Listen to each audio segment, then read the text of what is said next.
వార్తలు చదువుతున్నది ప్రమీలారావు. ప్రకాశం జిల్లా దొనకొండ మండలం కొచ్చర్లకోట గ్రామ పంచాయతీ పరిధిలోని నారపురెడ్డిపల్లె గ్రామ శివారులో కోడిపందాల స్థావరంపై పోలీసులు దాడి చేశారు. కొంతమంది కోడిపందాలు నిర్వహిస్తున్నట్లు విశ్వసనీయ సమాచారం అందుకున్న దొనకొండ ఎస్ఐ సైదుబాబు వెంటనే తన సిబ్బందితో ఘటనా స్థలానికి చేరుకొని కోడిపందాల స్థావరంపై దాడి చేసి పందాలు నిర్వహిస్తున్న 6 వ్యక్తులను అదుపులోకి తీసుకున్నారు.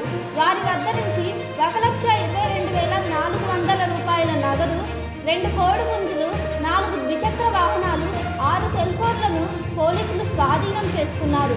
ఈ సందర్భంగా ఎస్ఐ సైదుబాబు మాట్లాడుతూ మండల పరిధిలో ఎవరైనా కోడి పందాలు, పేకాట వంటి అసాంఘిక కార్యకలాపాలకు పాల్పడితే కఠిన చర్యలు తప్పవని హెచ్చరించారు.